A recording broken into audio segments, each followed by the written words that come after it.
So, I recently got into trophy hunting and I thought to myself, what better of a game to platinum first than LEGO Marvel Superheroes? After nearly 10 years, I finally went back and platinumed the game live on stream for the first time, and it was way better than I expected. I mean, playing it again definitely brought back some nostalgia, and I was surprised how well it holds up for a 2013 game. From the characters to the open world, I completely forgot how good this game was. So today, I'm going to give my opinion on the game and its platinum, give some pros and cons, and at the end of the video, give it a score from 1 to 10. Let's get started. Disclaimer, this will contain spoilers for the game if you have not finished it yet. First, I'm going to go over the story levels. There are 15 main story missions, and they were average. This is definitely one of the game's weaknesses in my opinion. Some levels like Times Square Off, That Sinking Feeling, and oh my goodness, Juggernauts and Crosses were all bad. Juggernauts and Crosses was the longest level in the game, stretching on to 30 to 40 minutes, and it was just stupid. The level design was horrible, and it was so bad that at one point I got glitched in the ground as Jean Grey when I was already 70% done with the level. Man, I'm gonna break my monitor, I swear! So I had to replay the first part of the level, which took another 25 minutes, and then you have to play through a boring boss fight in the end. It just was not fun. Other than those 3 levels though, every other level was pretty decent except for my 3 favorites. These were amazing. Those being the prison level, where you go in as Wolverine, Iron Man, and Hulk to try and stop all the criminals from escaping, and the Doctor Doom's castle level with the Fantastic Four, and do not forget the Sandman level. This right here is my favorite thing ever. In the history of forever. I think about this every day. I think about this all night long. These 3 were easily the best levels in the game. But what turned the weaker levels into much better ones was the Freeplay, which you unlock after playing the regular story missions. This allows you to switch to any character to find the level's collectibles, which are called mini-kits. Not only that, but in every level you have to rescue Stan Lee, which was a pretty cool addition. Although the Stan Lee rescues weren't hard to get and were actually a lot of fun, some of the mini-kits in certain levels could definitely be tedious, but nothing that ruined my experience. All in all, I had a good time collecting the mini-kits and rescuing the Stan Lees, so I'd say for the most part, the free play was pretty good. Although I didn't really like most of the story levels, I do have to talk about the Deadpool bonus missions. These were incredible. There are 11 Deadpool bonus missions, each offering a unique experience compared to the main story levels. And what I liked about them was that they were simple and quick, each being 10 minutes or less, and all of them had different characters. I found this to be a better way to collect red bricks, or Deadpool bricks as they're called in this game.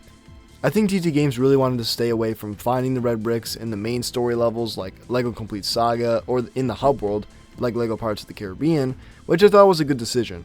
Every single one of these bonus missions had a Deadpool brick that you had to find, a hidden character unlock, and a Stan Lee in peril. All in all, each of the 11 bonus missions were great, and some were even better than a few of the main story missions. The next part of the game that I'm going to talk about that will significantly raise the score of my ranking at the end of the video is the hub world. Man, is this hub world absolutely insane. They got Marvel Manhattan down perfectly, from adding the Statue of Liberty to X-Men Mansion, Stark Tower, Central Park, and even the helicarrier. The amount of detail they put in for this hub world is insane, especially for a LEGO game. It was just so cool to be able to do things like skydive off the helicarrier and see the whole city below you as you're falling, or just flying around the hub world and just exploring. To be able to visit iconic places for both the Marvel series and real life was sick. And the hub world collectibles were not bad either. Although there were a lot of side quests that were very repetitive, like finding an old lady's cat, or just racing someone like Ghost Rider, I didn't mind it because it didn't really stretch on for too long, usually being at most 3 to 5 minutes. The best collectibles to find in the hub world, in my opinion, were the gold bricks and characters. And a lot of the time, you just have to solve a quick puzzle with a certain character, or just do some parkour for these. So they were very easy, which didn't make them that tedious, which I liked. The last thing that I found really interesting about this hub world was that there were multiple islands like Liberty Island and an island with a prison. The game allows you to travel to both of these however you like. You could fly over with a character or with a plane, or drive a boat over as well. Things like this is what makes the free roam and hub world in this so much better. But now, moving on to the last topic before we get to the review of the Platinum, this being the characters. The character roster in this game contains around 155 characters, which is not including DLC. A couple of my favorites are Stan Lee, who actually has multiple powers like Heat Beam, Web Sling, and even transforming into Stan Hulk. And I guess regenerative powers. I didn't even find this out until I was recording this video, which is kind of crazy. I didn't even know he had this, so he's basically just Wolverine. Another favorite of mine is Silver Surfer. The flying sound his board makes is just so satisfying. And of course, Deadpool. Overall, the character roster has some solid variety in skins and designs. I was just disappointed that there was no big fig for Galactus like in the final level or Sentinel. I mean, that would have been pretty amazing, but other than that minor complaint, the character roster was pretty darn good, and I have nothing else to say about it. But now, moving on to the review of the Platinum.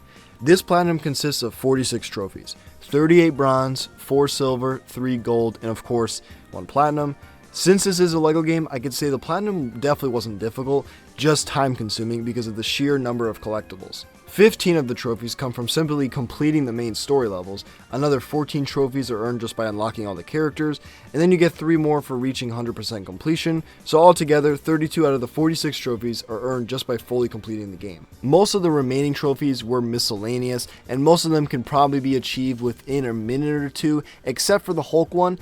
This one was slightly annoying because you had to turn into the Hulk 50 times, and they don't give the counter for it, but it still only took about 5 to 10 minutes, so it wasn't really anything frustrating. But overall, for my very first Platinum, I really enjoyed the experience. None of the trophies were particularly difficult, and it was just an overall fun and relaxing grind, because it did take around 35 hours still. But so, based on enjoyment, I'm giving this Platinum a solid 8 out of 10. If you're looking for a fun and easy Platinum, this is definitely a must-have on your trophy list. Now, while I really like the game in the Platinum, my overall rating for the game itself is a bit different. I'm going to give this game a 7.5 out of 10. And honestly, for a LEGO title, that's still a really solid score in my opinion. What brought the score down by 2.5 points were a few things I mentioned earlier. I wasn't a fan of several levels, the hub world side quests weren't great, and the most annoying issue, the game kept crashing. I don't know if it was because I was playing on PS5, but my game probably crashed around 10 times during the whole playthrough, which is really weird because no other PS5 game, or LEGO game for that matter, has had that problem for me. Still, despite those issues, a 7.5 means I enjoyed most of the game. It really brought back those memories of playing this game and reminded me of my childhood while playing it. But anyways guys, that is it for the LEGO Marvel Superheroes review. If you enjoyed the video and you want to see more content from me, consider joining in some of my live streams during the week. I stream almost daily, trying to 100% in Platinum games, so if you're into that, feel free to join in for those. Also, I wanted to give a big shout out to all of my members and donators. You guys are awesome and are a major part of why this channel is able to keep going, so thank you. But that is it for this video guys. I hope you all enjoyed, and I'm going to see you all in the next one. Peace.